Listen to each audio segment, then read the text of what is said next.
Steve here coming at you with a Pro Tip Tuesday. But I have that request. Please subscribe and get a friend to subscribe too. That way we can grow the channel and spread the knowledge. Today I'd like to talk about an adjustment that I just made in League, and I got some questions about, Steve, why'd you make those adjustments? Now the first thing I'm going to do, I talked about the 5 bowling adjustments. I'm going to put that up there. I did a series of videos on here, and I think it's great information. Check those out. Okay, so the adjustment that I was making was I bowl a second shift league, and the lanes were really starting to hook a lot. And for me in particular, they were hooking early. And when people were looking at making the adjustments, all of the conversation on the lanes were what people were going to do with what I'm going to call a left-right move or an east-west move. They were looking that way. And again, I was having trouble getting the ball down the lane. So what I started in my toolbox and how I was going to adjust to it, the first thing that I looked at was how am I going to get the ball further down the lane, or I was looking north-south first.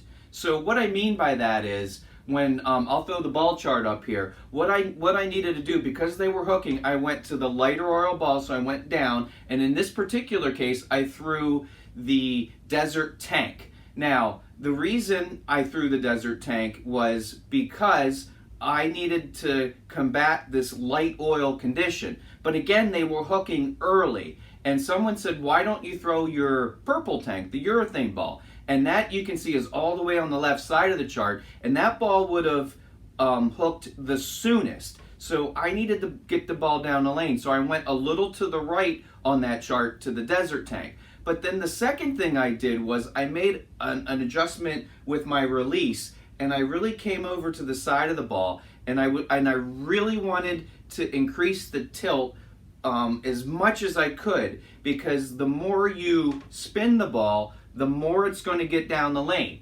But that's what confused everybody, because when you throw that kind of release, when it gets to the friction, it creates the most angular motion. So the getting down the lane, north-south, but the angular motion I think of as east and west. And they were saying, why don't you come up more of the back of the ball? That way it'll be more controllable in the back part of the lane. But remember, my ball was hooking way too soon. And in order for me to come up the back of the ball, I would have had to increase my ball speed.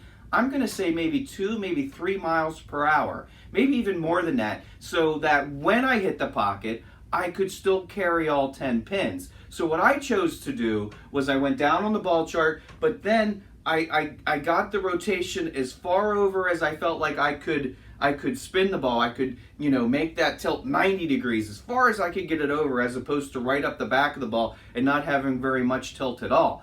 And what that did was it made the ball very angular on the back. So once I got the ball down the lane, looking at the lanes north and south, then I had to adjust my line, and I moved more left, and I faced much more towards the 10 pin, so that when my launch angle, when I would put the ball down, say around 25, 27 on the lanes, the ball would go towards the 10 pin. It would get down to around, I'm going to say 6 board, maybe 5 board, and then because I was so far away from the pocket, with that kind of rotation, it hooked back and struck. So the point of this particular tip is, when you're looking at the lanes, I always try to look at the lanes north and south first. And what do I need to do to get the ball in the skid, hook, and then roll? And I want it to go from hook to roll right at the pins. And if the ball's not skidding enough, that means it's hooking sooner and getting into the roll stage much sooner. And that's when the ball starts hitting the pocket and maybe going a little right, and you leave those weak 10s. So by looking north-south, I got the ball down the lane. Once I got it down the lane, with the adjustments that I made, I had a very angular motion. So then I had to move my feet, change my launch angle, so that I could match up how I was throwing the ball, the kind of ball I was throwing with the rotation, so that I could knock 10 pins down. Hope this helped. Hope this made sense. Have any questions, please put them below, and let's chat about it. Thanks a lot.